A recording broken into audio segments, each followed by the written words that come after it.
इश्क हमें ही फरमाने हैं, इल्जाम सारे उठाने हैं, क्योंकि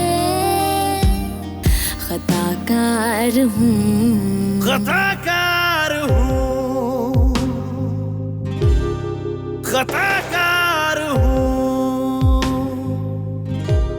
जब से साहब गए हैं ना, महविश बीबी तो ऑफिस ही नहीं आ रही है। मुझे तो शक हो गया है कि शायद वो अपनी मम्मा की बीमारी का बहाना कर रही है। तो आप अपना शक दूर कर दो ना, उसका घर तो जानते हो आप, जाके मिलाओ। मैं जानता हूँ मेरे ख्वाबों की ताबीर ये नहीं होगी, मगर ख्वाब देखना बहुत अच्छा लगता है, और शायद मैं जानता भी हूँ कि मेरे ख्वाब की ताबीर वो नहीं है जो मैं सोचता हूँ, मगर जब तक तुम्हारे मकसद पूरे नहीं हो जाते मैं ख्वाब देखना चाहता हूँ। इतनी जालिम तो मत बनो कि मुझे ख्वाब देखने से ही रोक दो। मेरे ख्याल से तो हमें अभी इस अपार्टमेंट के बारे में नहीं सोचना चाहिए।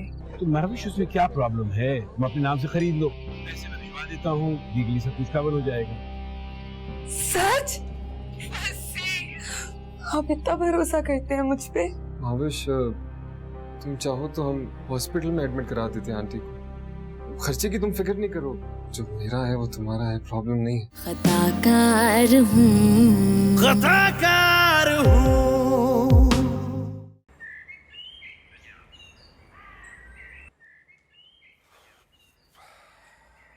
तुम फिक्र नहीं करो, सब ठीक हो जाएगा इंशाल्लाह।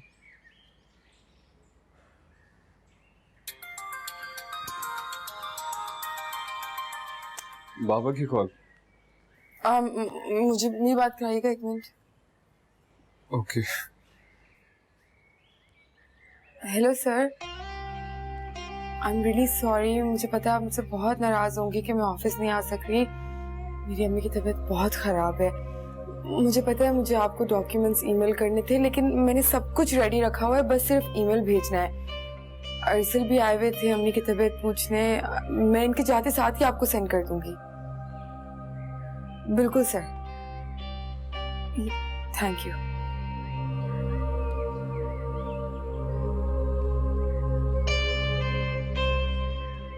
जी बाबा, अस्सलाम वालेकुम।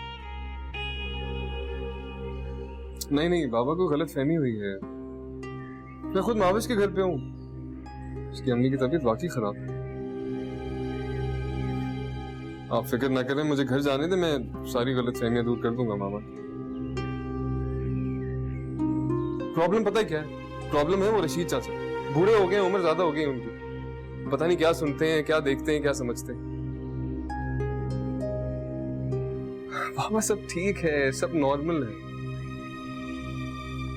नहीं ऑफिस नहीं आ रही, जाहिर है, लेकिन आपको पता है कि वो अम्मी की तबीयत खराब होने के बावजूद सारा काम घर से कर रही है। मुझे कोई प्रॉब्लम नहीं, आपको भी कोई प्रॉब्लम तो नहीं है ना? सब ठीक है ना वो? जी, बस आप फिक्र ना कीजिए। बाबा आप खुद ही बताइए ना, इन हालात में ये बात करना मुनासिब है? थैंक यू सो मच, बस आप वापस आ जाए, नीड यू यार। ओके, अल्लाह हाफिज, टेक केयर।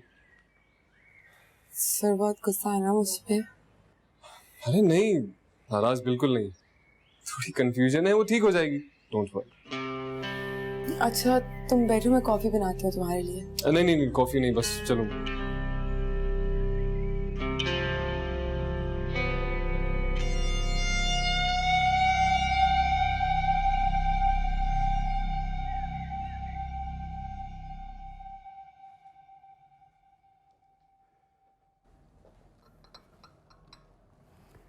ये लीजिए जनाब चाय। अरे रशीद चचा, क्या हो गया आपको? भूल गया कि अभी थोड़ी देर पहले आपने चाय दी थी मुझे। सर आप काम भी तो 3-3 आदमियों वाला कर रहे हैं, तो मैंने सोचा कि चाय भी आपको 3 आदमियों वाली मिलनी चाहिए। ये आपसे किसने कहा कि मैं 3-3 आदमियों का काम कर रहा हूँ? सब बात यह है कि महविश बीबी ऑफिस नहीं आ रही, उनके हिस्से का काम। महविश बीबी की वजह से छोटे साहब नहीं आ रहा है, उनके हिस्से का काम। हो गया ना साहब 3-3 आदमियों का काम। रशीद चचा, दूसरों पे बातें करना और बिला वजह उन पे निगाहें रखना छोड़ दें, ये अच्छी बात नहीं है। माविश नहीं आ रही, वो घर बैठ के अपना सारा काम कर रही। और अरसल अभी सीख रहा है, उसके आने न आने से कोई फर्क नहीं पड़ता। साहब आपको नहीं लगता कि छोटे साहब काम सीखने नहीं बल्कि सिर्फ महाविश बीबी की वजह से ऑफिस आ रहे हैं? रशीद चचा, अरसल को ऑफिस खुद फसी साहब ने बुलवाया था। फसी साहब अभी कुछ दिनों में ऑफिस ज्वाइन कर लेंगे, वो खुद निगाहें रख लेंगे अरसल पे भी और महाविश पे भी। ये आपका या मेरा काम नहीं है, और बराए मेहरबानी आप अपने काम से काम रखें और मुझे मेरा काम करने दें। साहब मैं अपना काम ही तो कर रहा हूँ। चाहिए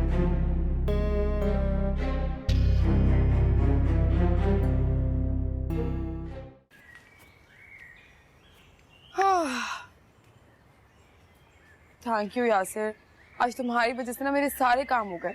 बस एक रह गया था एनपीएम वाला, और वो भी अप्लाई कर दिया। अच्छा, मुझे एक बात समझ में नहीं आ रही, तुम्हारे बॉस की कंपनी इतनी अच्छी चल रही है तो नई कंपनी खोलने की जरूरत क्या है? वो थोड़ी ना खोलना चाह रहे हैं, मैं खुलवा रही हूँ उनसे। तुम खुलवा रही हो मतलब तुम्हारे बॉस एग्री हो गए? ये सब इस छोटे से सर में बड़े सारे दिमाग का कमाल है। जो तुम्हारे इस बड़े से सर में जो छोटे से दिमाग है ना, उसको समझ में नहीं आएगा। मैं मानता हूँ, मगर तुम प्यार से समझाओगे तो मुझे समझ में आ जाएगा। तुम्हारे जैसे थोबड़े वाले को प्यार से समझाना तो बहुत मुश्किल है। अलबत्ता कोशिश कर सकती हूँ। अब मेरी बात सुनो, सर की जो करंट कंपनी है ना, वो उनकी प्राइवेट कंपनी है। उसमें तो शेयर होल्डर्स बहुत सारे हैं, उनकी बीवी, उनके बच्चे, पता नहीं कौन कौन। अब जाहिर सी बात है, वो कंपनी जो भी मुनाफा करेगी मेरे हिस्से में तो इतना सा आएगा ना। तो मैंने सर से कहा कि आप इस कंपनी को एज इट इज रहने दें और मेरे लिए एक नई कंपनी शुरू कर दें। अब उस कंपनी का जो भी प्रॉफिट होगा उसमें तो मेरी नजर होगी ना, क्योंकि जो करंट कंपनी है ना, उसको मैं बहुत फायदा दे रही हूँ, लेकिन उसके हिसाब से जो मेरी तनख्वाह है ना, वो मुझे कबूल नहीं। कितनी शार्प हो तुम। वो तो मैं हूँ, तुम बच के रहना, कहीं कट ना लग जाए तुम्हें। हाँ, इस बात की तवक्को तो है मुझे। वैसे मैं तुम्हें कभी हर्ट कर तो नहीं सकती, लेकिन अगर कभी ऐसा हो जाए तो प्लीज समझ लेना कि मैंने जानबूझ के नहीं किया, और ना ही मैं कभी करना चाहूंगी। तुम जानते हो, अगर मेरी अम्मी के बाद इस दुनिया में मैं किसी के साथ सबसे ज्यादा सिंसियर हूं ना, तो तुम। बस मुझे माफ कर देना अगर ऐसा कुछ भी हो तो।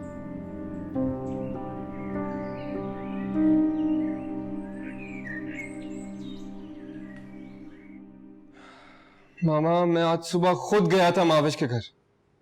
उसकी अम्मी बेचारी बेहोशी की हालत में पड़ी है, मैंने खुद देखा है। मैं खुद मेडिकल स्टोर गया था दवाइयां दिलवाने। पता नहीं क्यों बेटा तुम कह तो रहे हो, लेकिन मेरा दिल नहीं मान रहा। मेरी छठी हिस्स ना कह रही कोई गड़बड़ जरूर है। मामा, आपके दिल में सिर्फ रशीद चाचा की बात बैठ गई है। पता नहीं कौन सा खुदा वास्ते का बैर है महाविश के साथ, मुझे समझ ही नहीं आती। कैसी बातें कर रहे हो? रशीद तुम्हारे बाबा के खानदान में 10 साल की उम्र पे आया था। जिस दिन से तुम्हारे बाबा ने काम शुरू किया है ना, रशीद उनके साथ है। ईमानदार, वफादार, मेहनती मुलाजिम है हमारा। वो तो हमारा फैमिली मेंबर है। झूठ क्यों बोलेगा? ऐसी वैसी बातें क्यों करेगा रशीद? मामा, आप साफ साफ कहिए कि रशीद चाचा ने क्या बोला है महाविश के बारे में। क्यों बदगुमान हो गई महाविश से? यही बात तो मेरी समझ में नहीं आ रही मामा। महाविश के लिए इतनी अच्छी अपॉर्चुनिटी है कि वो जिस ऑफिस में एज ए मुलाजमा काम कर रही है, वो वहां की ऑनर बन सकती है, सिर्फ भाई से शादी करके। तो फिर इसके रिश्ते को हाँ क्यों नहीं कर रही? वो बहाने क्यों बना रही है इधर उधर के? हाँ माँ, मे बी ये उसकी अच्छाई, उसकी ऑनेस्टी हो कि जो बात उसके दिल में आई उसने साफ साफ बयान कर दी। वो भाई को चीट नहीं करना चाहती होगी। एग्जैक्टली। वो कोई अपॉर्चुनिस्ट किस्म की लड़की होती तो फौरन शादी कर लेती, कोई डिले नहीं करती। वैसे भी वो जिस बैकग्राउंड से ताल्लुक रखती है, भाई का रिश्ता तो उसके लिए नेमत है। तुम दोनों अभी बच्चे हो, ना समझ हो, प्रोटेक्टेड एनवायरनमेंट में पले बढ़े हो, उसको समझ ही नहीं पा रहे ना, ये प्रॉब्लम है। खैर इश्बिता, मैं तैयार होके आती हूँ, हम उसके घर जाके देखते हैं कि क्या हो रहा है वहां पे। मामा, आप समझ क्यों नहीं रही हैं? भाई मामा ठीक तो कह रही हैं। महाविश इस घर की होने वाली बहू है और हमारा फर्ज बनता है कि हम उसकी अम्मी की आदत के लिए जाएं। हाँ, और अगर मौका मिला, माहौल ठीक लगा, तो वहां जाके माविश की अम्मी से तुम्हारे रिश्ते की बात भी कर दूंगी मैं। और ये कितनी जबरदस्त बात हो जाएगी, तुम्हारे सारे मसले सॉर्ट आउट हो जाएंगे। कोई मसला नहीं है, तुम रिलैक्स करो, मैं तैयार होने जा रही हूँ, हम दोनों साथ चलते हैं। उसने ना कह दिया तो फिर बस, फिर खत्म ये हर रोज का तमाशा, आर या पार। मैं आ रही हूँ श्वेता, हम जाके देखते हैं क्या हो रहा है उस घर में।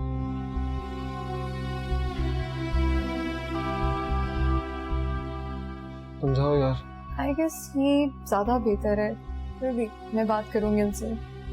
रिलैक्स, मैं जाती हूँ।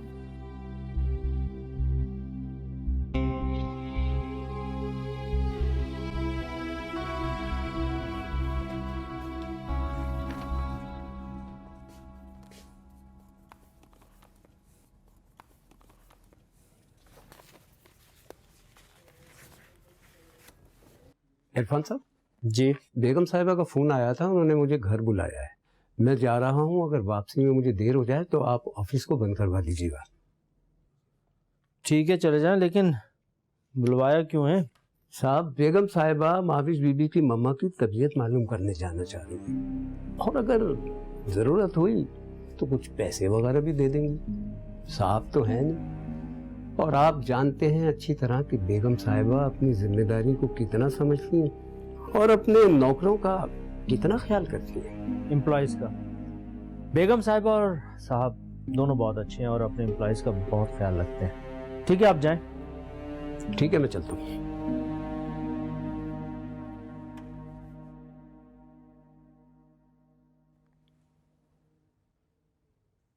जी बेगम साहिबा, मैं आपके पास पहुंच रहा हूं।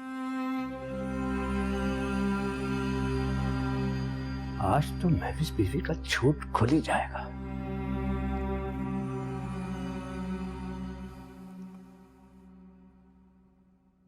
हाँ माविश, देखो ये बात मैं तुम्हें अभी बता रहा हूँ कि रशीद चाचा यहाँ से निकले हैं, उन्हें बेगम साहिबा ने बुलाया और हो सकता है वो तुम्हारी तरफ आए। ओके इरफान साहब, thank you so much. Okay, अल्लाह हाफिज। किसका फोन था? ऑफिस से फोन था। अच्छा ये सब बातें छोड़ो यासिर, मैं सोच रही हूँ कि मेरी तो ऑफिस की छुट्टी है और मेरी वजह से तुम्हारी छुट्टी भी हो गई है, तो क्यों ना मैं जाके अम्मी को ले आऊँ, बल्कि हम जाके ले आते हैं और खाला के साथ बैठ के खाना पीना बनाते हैं और खूब सारी पार्टी करते हैं। क्या ख्याल है? हाँ, आइडिया तो अच्छा है और अम्मी भी खुश हो जाएंगे। अब ज्यादा सोचो नहीं, चलो चलो। हाँ माँ, क्या आप इतने सारे फ्रूट्स क्यों ले लिए हैं? बेटा वो उसकी माँ बीमार है, खाली हाथ थोड़ी जा सकते हैं, बुरा लगता है। प्लस शायद रिश्तेदारी हो जाए, प्रोटोकॉल फॉलो करना चाहिए ना। राइट, तो हमें खाली हाथ किसी के घर नहीं जाना चाहिए। बिल्कुल। आई एम सो ग्लैड कि तुम ये अच्छी अच्छी चीजें सीख रही हो अपनी माँ से, है ना? सिर्फ अपनी माँ से। ओहो, मैं अपना फोन तो अंदर ही भूल आई। हाँ, आप लोग ना 2 मिनट रुके, मैं लेके आती हूँ, इधर ही रुकिएगा। ये लड़की भी ना हर वक्त बोलाई बोलाई रहती है, पता नहीं बचपना कब खत्म होगा इसका। नई कंपनी खोली है ना, इसलिए उसके जहन पे बहुत ज्यादा बोझ है। ये तो शुक्र है कि तुम आ गए, तुम्हारा साथ है, वरना ये इसकी वजह से तो मैं हर वक्त परेशान रहती हूँ। पता नहीं कब कौन सा मसला खड़ा कर दे, कौन सी परेशानी अपने सर ले ले। आप बिल्कुल टेंशन नहीं ले, मैं हमेशा इसका ख्याल रखूंगा। शुक्रिया बेटा।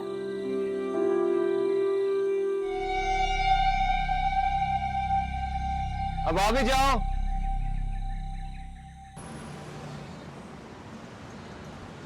ज़किया, तुम्हारी सेहत तो मुझे माशाल्लाह बहुत अच्छी लग रही है। हाँ अर्जुमन, काफी बेहतर महसूस कर रही हूँ मैं पहले से। मुझे यासिर लेके गया था ना डॉक्टर के पास, तो काफी फर्क पड़ा है। अब तो माजी की यादें भी मुझे तंग नहीं करती, इसलिए कोई टेंशन ही नहीं है। हाँ, टेंशन तो मेरे हिस्से में आ गई थी। मेरी छुट्टी भी करवा दी, सारा दिन भूखा प्यासा रहा और ख्वार करवाते रहे मुझे। क्या गाड़ी में नवाबों की तरह बैठे रहने को तुम ख्वारी कहते हो? अम्मी आपको पता है पूरा दिन ना ड्राइवरी मैंने की है, सारा दिन ये गाड़ी में सिर्फ बैठ के ना गाने सुनता रहा है, सरकारी ऑफिसों के चक्कर मैंने काटे हैं, और ये कह रहा है कि इसने ख्वारी की है। तौबा। और अभी जो तुमने खाना ठूसा ना, ये भी मैंने बनाया था। देखा ज़किया तुमने, अभी इन दोनों की शादी नहीं हुई है, मगर फिर भी मियाँ बीवी की तरह लड़ रहे हैं ये दोनों। हाँ तो तुम भी सास बन जाओ और कर दो इसकी क्लास बहू की। अरे मुझे क्या पता सास कैसी होती है। अल्लाह बख्शे मेरी सास को, मेरी शादी से पहले ही वो इस दुनिया में नहीं थी और हमें नहीं आता सास बनना। एक ख्वाहिश थी कि अल्लाह पाक हमें बेटी दे दे, वो ख्वाहिश भी पूरी नहीं हुई। अब तो महविश आ गई है ना, वही हमारी बेटी बनकर रहेगी। खाला मैंने कभी आप में और अम्मी में फर्क थोड़ी ना किया है। जब से होश संभाला है तब से या तो अम्मी की मोहब्बत देखी है या आपकी शफकत। आप तो हमेशा से मेरे लिए मेरी अम्मी है और मैं आपकी बेटी। अगर मैं आपकी बेटी हूँ तो उस लिहाज से यासिर तो आपका दामाद हुआ ना, यानी कि घर दामाद। और घर दामाद होने का मतलब क्या है ये तुम समझते हो ना, टोटली अंडर कंट्रोल। हाँ हाँ समझता नहीं हूँ मगर सब समझ जाऊंगा। तो फिर समझना शुरू कर दो ना, अभी से मैं तुम्हारी प्रैक्टिस कराती हूँ। चलो उठो, बर्तन धो मेरे साथ, समेटो, खड़े हो। 1 2 मैं ऐसे ही लेके जा रहा हूँ, आ जाओ। सच कहूं ज़किया, इस घर में जब माविश आ जाएगी ना तो तुम देखना ये घर कितना रौनक वाला हो जाएगा, खुशियों वाला हो जाएगा। हाँ मगर मैं तन्हा हो जाऊंगी। अच्छा, तुम क्यों तन्हा हो जाओगी? हम जो हैं। तुम एक काम करना, अपना फ्लैट बेचना और हमारे पास आ जाना, यासिर की सास बनके नहीं, मेरी बहन बनकर। अच्छा सोचेंगे। कोई सोचना वोचना नहीं, कोई देखना नहीं है, बस जो मैंने कह दिया वो कह दिया। तुम यहीं आ जाओगी मेरे पास, बस अकेली नहीं रहोगी। अम्मी की खैरियत पूछने आए थे, हम ही घर पे नहीं थे। यकीनन आपकी ये पड़ोसन ने बताया होगा जो आपके घर के सामने रहती है ना? हाँ सफिया आंटी ना, उन्होंने ही तो मुझे बताया था सुबह में। और सफिया आंटी ने हमें भी ये बताया कि आपकी माँ बीमार नहीं थी, कल ही मिली थी उनसे। आंटी मैं यही कंफ्यूजन तो दूर करने आई हूँ। हमारे ज़हन में तो कोई कंफ्यूजन नहीं है, हम तुम्हारी चालाकी को समझ गए हैं, तुम्हारी सारी चालबाजी को समझ गए हैं।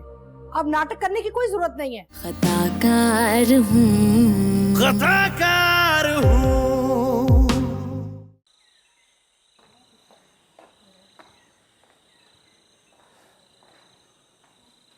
बेगम साहिबा, ये है माविश का घर। ठीक है मामा, वो लोग घर पे भी नहीं है, उसकी अम्मी की तबीयत वाकई बहुत खराब है। यासिर, मेरी मामा की तबीयत खराब हो गई है, उन्हें लेकर अस्पताल जा रही हूँ। माविश लेकिन ये लेटर तो किसी यासिर नाम की लड़की के लिए है। होगा कोई। अब मामा वापस क्यों लगा? रहने दो ना, उसको पता नहीं चलना चाहिए हम आए थे, छोड़ो। एक मिनट मुझे सोचने दो। रिशिता पे काम करें, जरा पड़ोसी से को घंटी बजाएं, पूछे क्या है। मामा एक मिनट बेटा। कौन है? आ रही हूँ भाई। जी एक मिनट सुनिए। अस्सलाम वालेकुम। जी वालेकुम अस्सलाम। ये आपके सामने माविश रहती है ना? जी जी, लेकिन इस टाइम तो वो माँ बेटियाँ बाहर कहीं गई हुई हैं। हम उनसे मिलने आए थे, दरअसल हमें पता चला कि उनकी वालदा बहुत बीमार है। नहीं तो मेरी आज सुबह ही अर्जुमन आपा से बात हुई है, वो तो बिल्कुल ठीक ठाक है। अच्छा, शायद हमें कोई गलतफहमी हो गई है फिर। शुक्रिया जी। सुनिए, आपका नाम, मेरा मतलब है कि अगर वो आए तो मैं उन्हें क्या बताऊंगी? आप बस उससे कह दीजिएगा कि अरसल की वालदा आई थी मिलने। चलो ठीक है, शुक्रिया। आइए बेबी।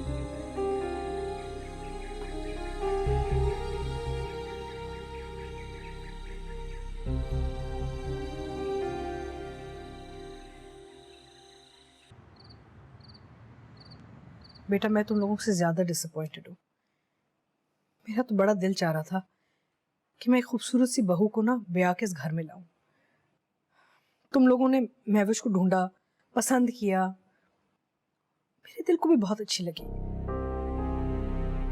लेकिन मुझे ऐसा नहीं लगता कि वो अपना घर बसाना चाहती है या बसा पाएगी। I don't think I don't think it's going to happen. मामा वो ये सब ड्रामा क्यों करेगी? मामा मैं उसके घर खुद गया था। उसकी अम्मी बिस्तर पर लेटी हुई हैं, वो बीमार है। बेटा तुम इतने मासूम हो, अगर वो ये सब ड्रामा कर रही है ना तो उससे तुम्हें जानबूझ के उसी वक्त बुलाया होगा दवाइयां लेने के लिए जब उसे पता है कि उसकी माँ सो रही होगी, और उस वक्त दिखा दिया। या तो एक ये सिचुएशन है या फिर दूसरी सिचुएशन ये है कि माँ भी मिली हुई है बच्ची के साथ, बट मैं तुम्हें बता रही हूँ कि कुछ गड़बड़ है। This is not normal. पर मामा माविश को क्या जरूरत है ये सब कुछ करने और झूठ बोलने की?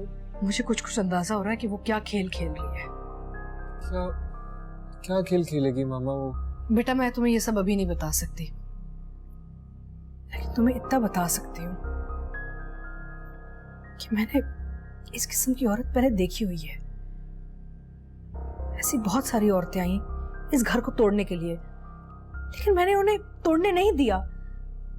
और अभी भी ना मैं किसी को भी इजाजत नहीं दूंगी कि मेरा घर तोड़े, और मैं तुम्हारी जिंदगी भी बर्बाद नहीं होने दूंगी। तुम लोगों को मुझ पे यकीन करना पड़ेगा।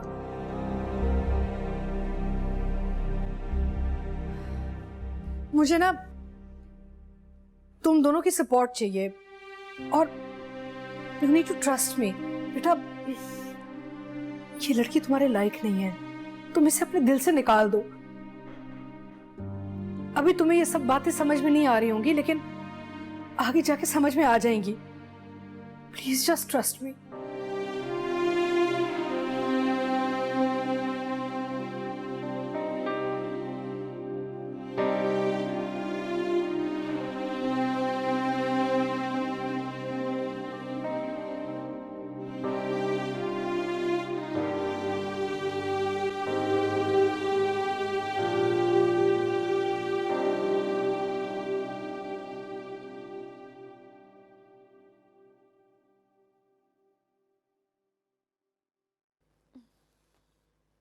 मत किया करें ना इतना काम, रोज रोज सर में दर्द हो जाता है आपके। ये मुझसे दबाने के बहाने हैं। बताएं कहाँ पे हो रहा है? इधर। देखिए आपको ऐसा मसाज दूंगी, ऐसा मसाज दूंगी, आदत नहीं डाल लीजिएगा। क्यों नहीं करोगी क्या? दबाऊंगी अम्मी, मैं क्यों नहीं दबाऊंगी, लेकिन मुझे अच्छा नहीं लगेगा ना कि इस तरह रोज आपके सर में दर्द हो।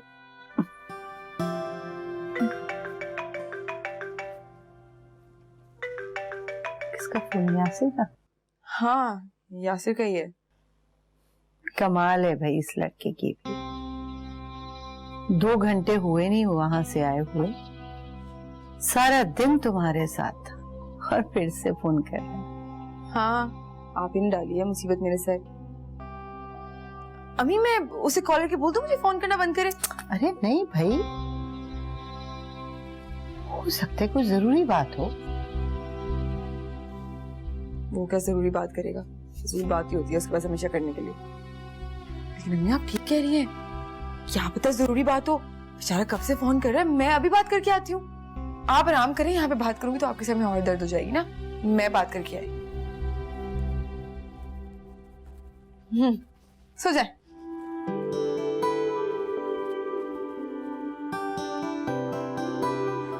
अल्लाह तेरा शुक्र।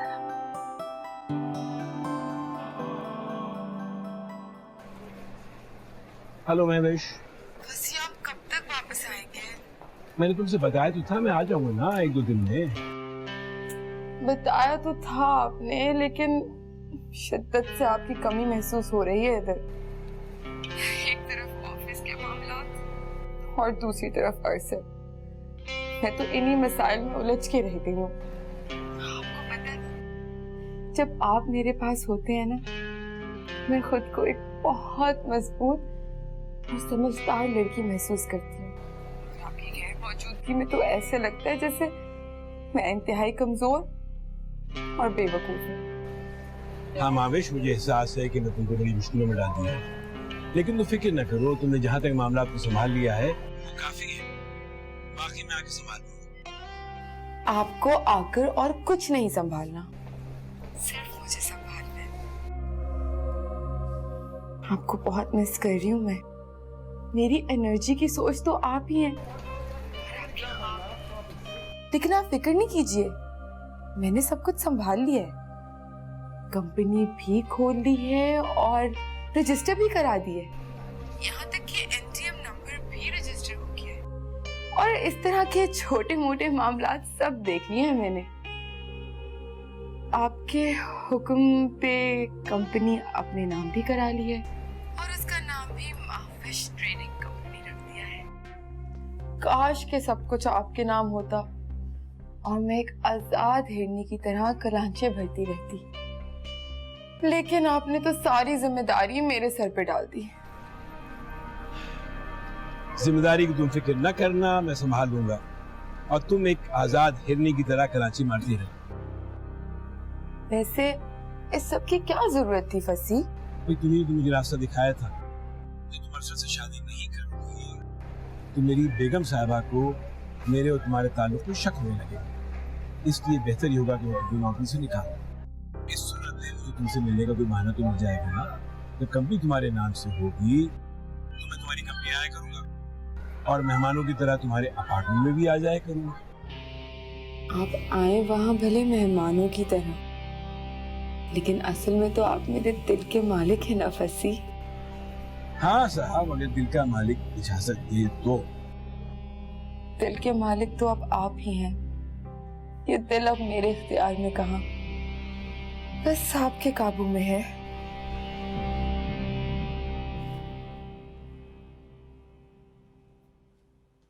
महावेश, महावेश बेटा। अब मैं आपसे बाद में बात करती हूँ, अम्मी आ रही है। Okay bye bye bye bye. आई अम्मी। पागल है लड़की। जी अम्मी सॉरी, वो इतनी लंबी बात करना शुरू हो गया था, मैं क्या करती। बेटा पानी दे दो जरा। हाँ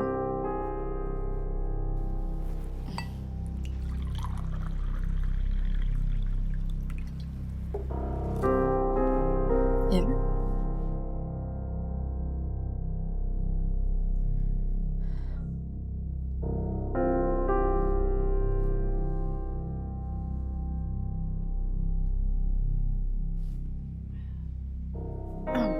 आए, आपको सर दबा देती हूँ फिर से। सो जाओ।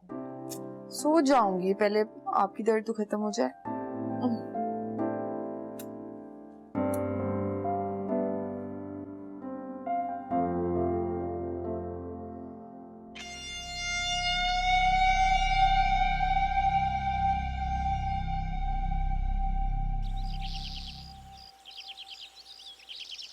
असल बेटा देखो, तुम अब प्रैक्टिकल लाइफ में जा रहे हो। वहां पे हर किस्म के लोग मिलेंगे तुम्हें, जुबान से कुछ कहेंगे, हरकतें कुछ और होंगी। तुम्हें थोड़ा सा होशियार होना होगा, अपने आप को थोड़ा तगड़ा करना पड़ेगा, otherwise you will never survive in the real world बेटा। मामा मुझे पता है, कोई इतना भोला और सादा लड़का नहीं हूं मैं, लेकिन महावेश उससे ये तवक्को नहीं थी मुझे। इस बात का यकीन तो मुझे भी नहीं आया। महाविश एक ब्लंट और बेबाक लड़की जरूर है मामा, लेकिन इस तरह किसी को धोखा देना। अब उसने ये सब क्यों किया ये तो हमें नहीं पता, लेकिन मुझे ये जरूर पता है, मैं एक आम लड़की को ना अपने घर में आके ना अपने खानदान को तोड़ने नहीं दूंगी।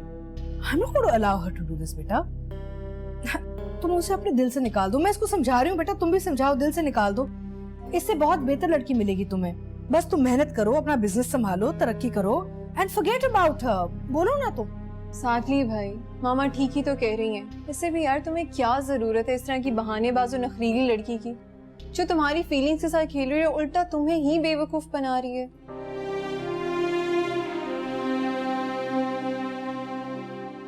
शायद ठीक कह रहे हैं आप। शाबाश।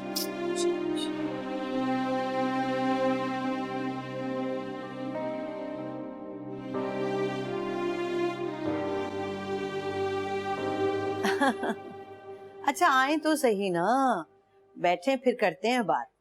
अच्छा ये बताएं कि आपका क्या हाल है? अरे मेरा हाल छोड़ो, तुम अपना हाल बताओ। तुम्हारी तबीयत तो ठीक है ना? मेरी तबीयत? मेरी तबीयत को क्या होना है? चंगी भली हूँ आपके सामने। तुम्हारे घर के पिछले दरवाजे पर एक पर्चा लगा हुआ है।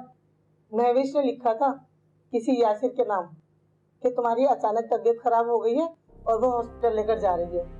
तुम्हारे जाने के बाद 2 खवातीन आई थी, तुम्हारे बारे में पूछ रही थी, तो मैंने तो कह दिया वही शिक्षा तो बिल्कुल ठीक ठाक है, मेरी सुबह ही मुलाकात हुई है। 2 खवातीन? उन्होंने बताया नहीं कि वो कौन है, नाम या कहाँ से आई है? हाँ हाँ बताया था ना।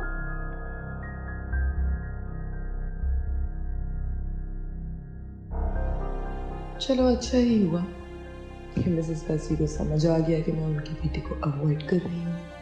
अब वो इतनी समझदार तो यकीनन होंगी कि अरसल को ये बात समझा देंगी और उसे शायद मना भी लें कि वो मेरा ख्याल अपने दिल से निकाल दे। और अब मुझे इसकी जरूरत भी तो नहीं है।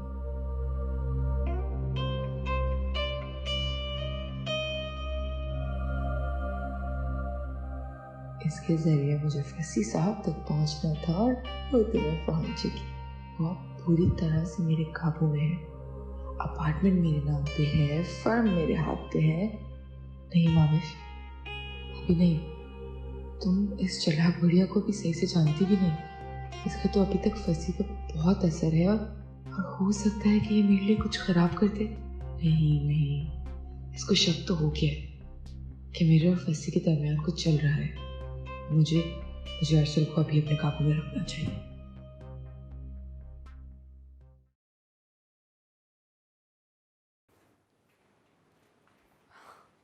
माशाल्लाह, आज तो बहुत प्यारे लग रहे हो। Thank you. वेल डन, शाबाश बेटा, I am so proud of you. शुक्र है कि तुम उस लड़की के पंजों से निकल गए हो। बस you have your whole life ahead of you. मेहनत करो, आगे बढ़ो।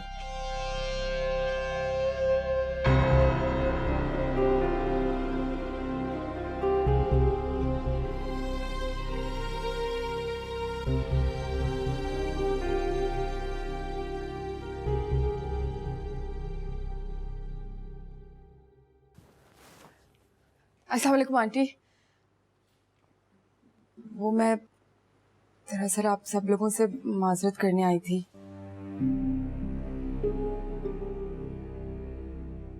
आप लोग कल अम्मी की खैरियत पूछने आए थे और अम्मी घर पे नहीं थे।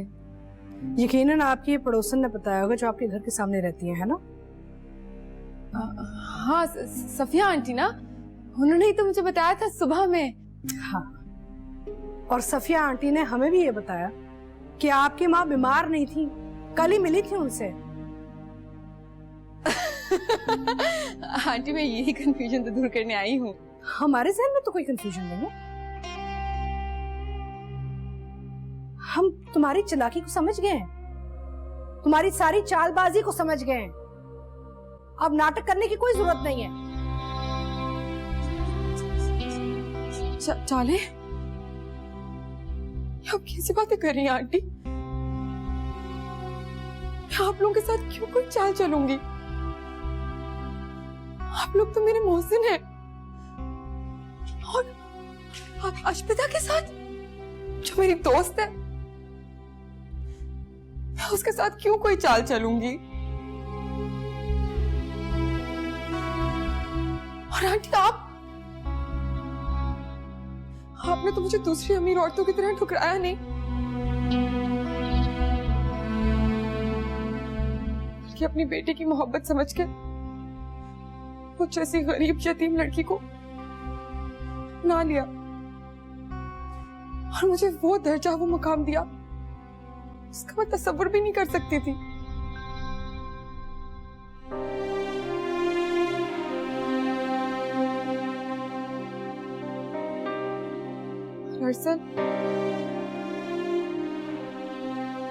अरसल ने तो मेरे दिल में वो एहसास जगाया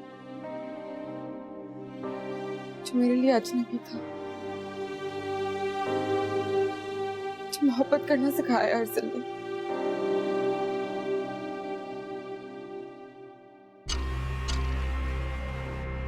कितनी चालाक है, गजब की एक्टिंग कर रही है ये लड़की।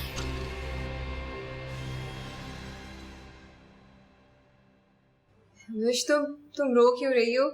ऐसी क्या बात हुई है? मेरी मामा को कोई कंफ्यूजन हुई होगी। हाँ हाँ ठीक कह रही हो। कौन है ऐसे कि ये थर्ड क्लास ड्रामों की एक्टिंग बंद करे? इतने मोटे मोटे आंसू गिरा रही है। और बैठ के ना आराम से तमीज से हमें समझाए या समझाने की कोशिश करे कि ये सब कुछ क्यों किया हमारे साथ इसने। कैसे बात कर रही है? देख तो रही है वो। तुम चुप रहो असल। मैंने कहा था ना बीच में मत बोलो। मैं इसकी जबान से सुनना चाहती हूँ कि इसने ये सब कुछ क्यों किया हमारे साथ। रहने दे आंटी, अगर आपकी नजर में मेरी यही हैसियत है तो मुझे भी कोई वजाहत नहीं देनी। भावेश, जा रही हूँ। माविश मेरी बात तो सुनो, रुको तो सही। भावेश, चुप कर जाओ तुम दोनों, जाने दो उसे।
एक मौका तो देना चाहिए था ना उसको।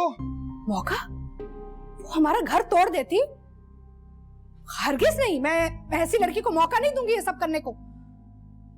चुप कर जाओ तुम दोनों।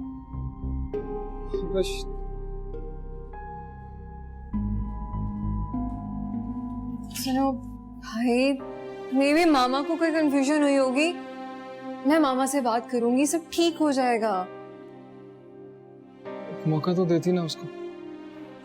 I'll talk to her. Relax, right? Okay.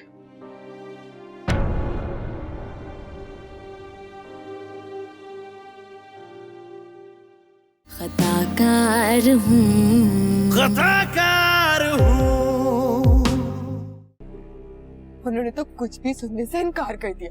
वो तो पहले से ही तैयार बैठी थी कि उन्हें बस कोई मौका मिले और वो किसी तरह से मुझे तुम्हारी नजरों से गिरा दे। दुनिया की कोई ताकत तुम्हें मेरी नजरों से नहीं गिरा सकती। माविश, में तुम्हें ट्रस्ट करता हूँ, मैं तुम्हारे एक्स्ट्रा कॉन्फिडेंस से भी डरता हूँ। कहीं बहुत बड़ी मुसीबत में ना फंस जाओ तुम। मैं झूठ नहीं बोलूंगी यासर, शायद मैं सच में किसी बहुत बड़ी मुसीबत में फंस जाऊँ। मैं जो कुछ भी करने जा रही हूँ वो बहुत खतरनाक है, एक जुआ है, लेकिन ये जुआ तो मैं खेलूंगी। खताकार हूँ, खताकार हूँ।